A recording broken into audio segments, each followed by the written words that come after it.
Have you ever wondered how successful a HMO would be in a northern city such as Liverpool? Well, in this video, I am joined by my friend and returning guest, Ollie Walsh, who walks us round his latest 6-bedroom HMO. Ollie, welcome back to the channel. I think you are probably one of the most reoccurring guests that we have on the channel, which I'm very grateful for. And we're back at a new project, aren't we? So would you kindly walk us through and tell us what it's all about? Absolutely, thanks for having me on the channel again. So this is going to be a 6-bed, 6-ensuite HMO. It was a big 4-bedroom end terrace house, as you can see originally. So everything we're doing is covered under permitted development here. So we haven't had to go for full planning permission, which obviously saves a lot of time. Yeah, it means you can come in, get straight away started with the refurb. Exactly, so literally on day 3 after we completed, the team was in doing the rip out. We're about 2 months into the build now, about 2 months to go, and they're absolutely flying through it. And for anyone watching, this is the same contractor that did your previous project that we recorded. Exactly, so they did a great job on that one. They were keen for this one as well. And yeah, it gets better each time. Wow. So room sizes are big. Yes, so all the room sizes are massive. This is bedroom 1. We're actually going a step higher in terms of quality for this one because we're putting kitchenettes in 4 of the rooms. So you're going to have a little kitchenette here. So you'll have some floor units there, some wall units there, an integrated fridge and an integrated microwave in the wall unit as well. Wow, okay. And like all just tiled around there. So it's quite nice having the sort of separate kitchen area from the living area. Yes, yeah. You've got to make sure that these rooms can never be considered as self-contained units, because then it becomes a flat. Yes. And then you have to have a bigger room size, I think 37 square meters, something like that. So we can't put full cooking facilities into the kitchenette. Technically, we probably could put some, or maybe a sink, but the more things you put in, the more it might be considered self-contained, and you just want to avoid that at all costs. So realistically, like worktops, maybe fridge, microwave. Exactly. And why have you made the decision to go for high quality than, let's say, the previous one that you showed us around? So some of the rooms here mean that we can fit the kitchenettes in, and then also there's less competition at the higher end of the market, which also means you can get higher rates at the end as well. So that's a big consideration for it. And also each time we do a new project, we want to take it to the next level. So it's kind of, every time you sort of look back on the last one, you're like, oh. And when you see stuff on Instagram as well, or I watch your videos with other HMO developers, that looks really, really good.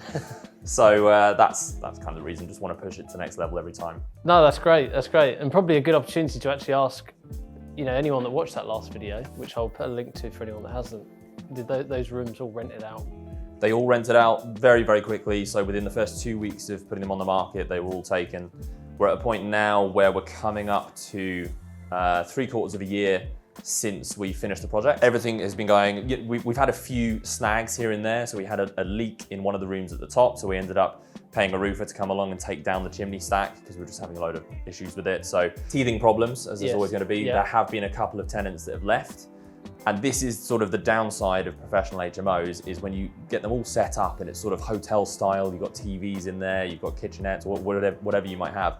It's very easy for your tenants to sort of leave when they need to leave. And a lot of our clientele was young professionals working at a hospital nearby. Maybe they're on rotation, so they'll just be there for 6 months and then they're off to another place in the country. Right. So we are experiencing that now, but whenever someone leaves, we've got the room filled within 1 or 2 weeks. So. That's amazing. Oh, I'm really pleased to hear that. Then you've got the ensuite here. Yeah, the ensuites are all really good sizes. In Wirral, they've got quite strict minimum size requirements for ensuites. They have to be quite big, but we like to provide big ones anyway.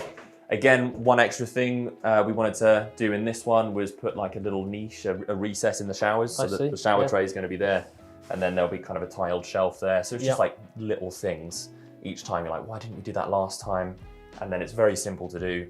So now we're doing it in all the rooms here. And a great use of space, isn't it? Yeah. So, as always with these buildings, it's the head height. It's such a benefit for hiding a lot of stuff. Absolutely. So we've lowered the ceilings in a lot of places, and then you can put the waste pipes, etc., from the upstairs bathrooms in the void space. So a room like this that we've just been in, what are you expecting on the rental? On the rent, we should get $625 a month for that one. Yeah. Any of the ones with kitchenettes in them, which are quite big, we should get $625 to $650. And then the 2 in this house without kitchenettes, we would hope to get around 600 for, maybe 575, 600. So still very good rents. Yeah, so it's still all good of the rents. rooms. And you think that most of my 2-bedroom houses rent for about £600 or £650, so it's quite amazing, really. Yeah. So obviously it's got a slightly different model because obviously all the bills are included here, so tenants don't have to think about council tax, gas, electric, stuff like that. So, but yeah, we think it's sort of good value for tenants and good quality, so we hope they'll like living here. Yeah, I bet they will. Kept the chimney breast. Yes, so kept the chimney breast. Basically, unless we have to, if we needed the extra space, I just don't think it's worth doing any extra work and adding the cost on for that. I quite like it as a feature as well. Like originally with this bit down here, they were just going to board and plaster over it, but we were like, we might as well leave that like that, even if we fill it with logs or something, just something to make it sort of stand out. It definitely attracts your eyes in the room, doesn't it? So it's worthwhile making the most of it. Yeah, exactly. And then we'll be having like TV on the wall there. I'll show you in a different room where we're putting the beds because we've got inbuilt sort of lights by the beds. Oh, right, okay. But you'll be able to see better in another one of the rooms. And then here, we're going to be having like an L-shaped little kitchenette there. So again, integrated microwave, integrated fridge as well, big ensuite in there, similar to the other one. And are you going to do similar designs in each room, as in like same ensuite style with tiling and stuff? And exactly. Do different ones each time? So all 6 in this one are going to be exactly the same. Yeah. And that just to keep consistency of cost and quality and Exactly. Like in the other HMO, we changed up the colour of the feature wall in each of the floors in the HMO. So like the ground floor was blue, middle floor was green, top floor was kind of beigey feature wall. So it's nice to change it up a bit. But not too much. But not, And who are you going to use for the little kitchenettes? We are using Magnet. Because I'm a member of LMPG. Yes. And you get good discounts on Magnet kitchens. Probably comparable to the discounts you get with a trade account at Howdens. But yeah, we tend to go for Magnet these days. Yeah, well, I mean, and if you, like you just kind of alluded to there, even if you don't use Magnet with LMPG, if you go to Howdens, you get a trade account or go through your builder, you get that discount. And also, when I was doing my home one, I've mentioned this a few times on the channel, but I bounced them off one another until I kept getting, they kept saying, oh, you won't be able to beat this. And then I got them to beat it and then kept going down and down. There's a lot of price matching you can do and you've got to do it. It's got to be done. 100%. So this is a great room. I'm assuming the living area. Yep. So this is combined living, kitchen, dining. So we're going to have kitchen all the way along this wall, L shaping around there, and then also a nice big island here. Oh, nice. Yeah. So there'll be a sink over there, 2 hobs and ovens there. So loads and loads of shelf space and worktop space, particularly on the island here. We're not totally decided, but I imagine we'll probably end up having a dining table here and then maybe like an L-shaped sofa here. Yeah. With a TV on the wall. It's a great space. Did you have to make sure this was a certain size, I'm presuming? Yes, so there are minimum size requirements. The rooms in this house far exceed the minimum required sizes. So we didn't have to worry too much about that. As a buy-to-let man, as you very much once were, and you've got a good portfolio kind of foundation of buy-to-lets, where would you say the main difference is? Because again, I've been doing lots of homework on HMOs. I've been talking to a lot of people about them and learning about them. It just feels, to a lot of people that I know and talk to, and myself, there's like that big jump up when you go to HMOs. Yeah. What are the main differences for you? Like, where do you put your time and focus? For me, it's all to do with the planning aspect of it. If I hadn't have met my business partners and done the last HMO, I don't think I would have gone and done it myself because I didn't have the experience, whereas they had both done HMOs previously. And there's a whole load of planning rules and regulations, even under permitted development as this project is. You need to be really sure that what you're doing is considered permitted development before you go ahead with it. And obviously we have applied for a certificate of proposed lawful use, which basically confirms, the council confirmed that this is covered under permitted development. Right. But it's kind of just knowing those things, and you don't know what you don't know, which is why it's useful to do it with someone who does know, at least the first time round. So it's planning, it's then also to do with planning, it's knowing what is required licensing wise, because with an HMO of any size, you have to get it licensed with the council. And there are different rules and regulations there, added costs associated with that as well. So I think it's mainly just the time required because, I mean, as you know, most of my portfolio, I started with just the very simple vanilla 2 up, 2 downs. And then you get to a point where you can sort of refurb those very, very quickly and you just know the whole process inside out. So it's time really. And to be perfectly honest, if you actually factor in the extra time that you spend on HMOs, and the extra return you get on them, I'm not totally convinced that it's that much better to do them than just sticking with single lets. You can get a higher sort of cash flow, perhaps, Yes, yeah. but again, the amount of time you spend in the planning process, borrowing extra funds to cost a bigger refurb, I'm not totally convinced that the actual return, if you just look at ROI, it is actually better if you factor in your own time as well. For me, branching out into this stuff is more of an added challenge because I just got to a point where it all became very samey, doing the 2 up, 2 downs. And I'll still do those any day of the week if the right thing comes along. But I just needed to get to something where I was pushing myself, and also the fact that I met my 2 business partners up here who were into HMOs anyway. It was the perfect opportunity to go ahead and do it. I think that's a really interesting perspective, because normally I'll talk to HMO guys and they're like, oh, you've got to do them, there's better cash flow, it's better this. So to hear you say you're not convinced that but actually it's more, the reason you're doing it is a challenge, I think it's a great reason to do it, isn't it? It's also kind of nuanced as well, because it depends what kind of HMOs you're doing. So this HMO and the other HMO we've done is a professional house share. So you have people, someone might stay for 6 months, someone might stay for a year. You've got 8 different tenancies. Whereas a friend of mine focuses on, in fact, my business partner focuses in his other portfolio on student HMOs. Right.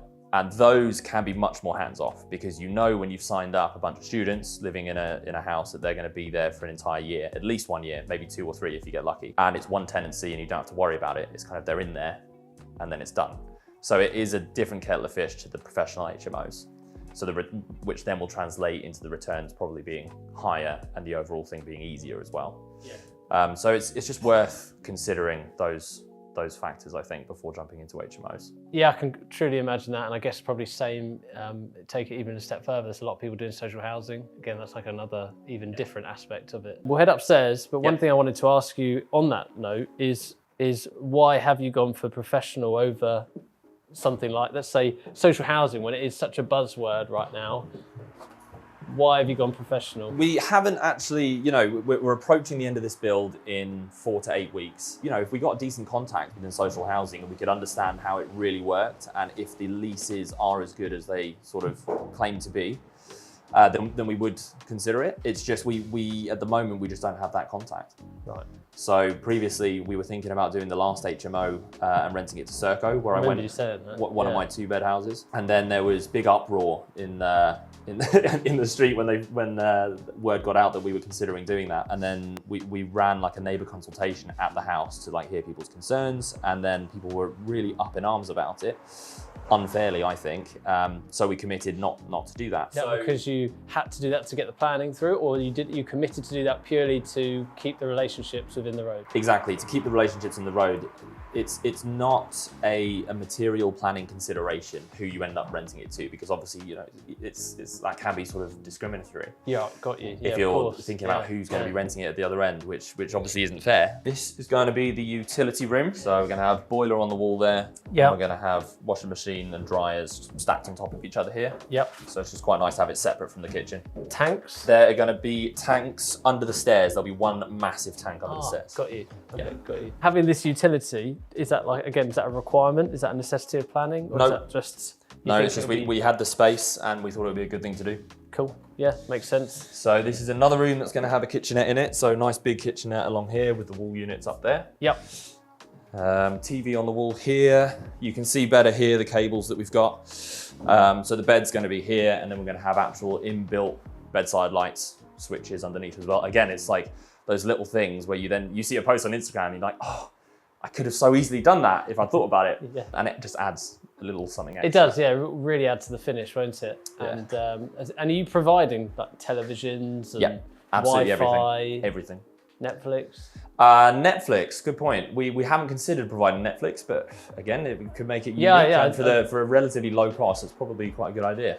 So again, I guess some people could obviously have their individual accounts and that, but I just wondered, because people seem to keep raising that bar every time I go to a new house. So, absolutely. Yeah. Absolutely. And like at the other one, there's cleaners go in once every 2 weeks now. Clean the communal areas as well, because also it's a good way to sort of keep an eye on the place as well, make sure if there are any maintenance problems, they can flag them to us. So bedroom 4. Yes. Again, we're going to have the kitchenette over there, L-shaping round. Fridge and microwave up the top as well. Yep. Bed there, you've got the switches in already. And you can actually see some tiling in this ensuite. Oh, that's good to see. This one is a little bit further ahead than the other ones. Yep. They're all being fully tiled, so they look really, really nice. And then these are the smaller rooms. And have you had to change the layout much? So a little bit. At this end of the house, there was we've had to shift around all of these walls and also getting the hallway that sort of snakes around there as well. Yeah. But not a huge amount. Whereas downstairs you can kind of feel, because where you had that main chimney breast, you've got some really solid walls, I guess, that you've just worked with what's there. Exactly. The house perfectly lent itself to be an HMO. We haven't had to do any extensions, only had to shift around a few walls here and there up here. So it's just been ideal for it, really. Makes complete sense. So this is one of the smaller rooms. So this one won't have a kitchenette, but again, it's still a decent size. Bed there, TV up on the wall here. Still got an ensuite as well. So massive window, so lots of natural light coming through. It's great to see it at this stage, because so when we went and saw the last one, we were kind of like halfway through some of the walls and the frames we built. Whereas this, you can see where all the rooms are going to be, exactly. how it lies. So, exactly. Yeah. And then it's the final room. So that's 6 in total. 6 in total. 6 en suites. Yeah, it's really impressive. Yeah. So this one in particular, we quite like this one because you can see the ensuite. It's a bit of an odd shape, but it's quite a bit bigger than the other ones. And we decided to go quite a way into the upstairs hallway because there was a lot of just wasted space in there. So we were like, well, we might as well have a massive shower tray and just push it back into the hallway there. So we've really used every last inch of space in here to get it to be productive. I think it's worth it to see just how good the bedrooms are. There isn't a single small bedroom here, whereas most of the HMOs I go into, there normally is one cupboardy room, you know, kind of thing. So absolutely. No, really impressive. And we'll head on outside and we can head down into the yard. In fact, I'll show you the yard. Oh, that's a good idea. What we're going to be doing out here is, I think we're probably just going to paint the walls and then probably get an artist in to do some murals or something. Again, something to make it stand out, make it a bit more homely. We'll probably put a couple of big sort of pub style benches out here.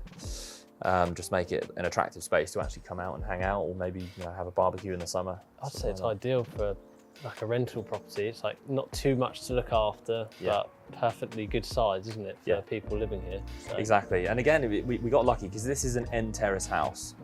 The only way we were really able to squeeze 6 bedrooms in here is because it's end terrace and we've got the windows on the gable end. Yep. Otherwise, you would just have a normal house that has windows at the front and the back if it was a terrace. Yes. And then we wouldn't have been able to put in the bedrooms that are kind of on the side. That makes sense now you say it. Yeah, I didn't pick that up when I was walking around. Yeah. So it's just like these little things where you kind of, you view them the first time, you're like, this is perfect. Yeah. And then you think, do we go up into the roof? And it's like, no, it's not worth going through planning to try and get another couple of rooms and then the added cost of the build. It's like, just get in there. It lends itself perfectly to be a 6-bed, 6 en suite. Just start the work and get it over the line. Get cracking sooner. Yeah. Do you mind me asking numbers on this one? Absolutely. So I knew you would. Good. So we bought it for 140. Yep. Stamp and legals and architect costs, call it about 10, so about 150 all in. Then build, including furniture, we're going to be all in at about 120. Okay. Something like that. So 270. Yeah, and then it should revalue, we hope, at about 375. Okay.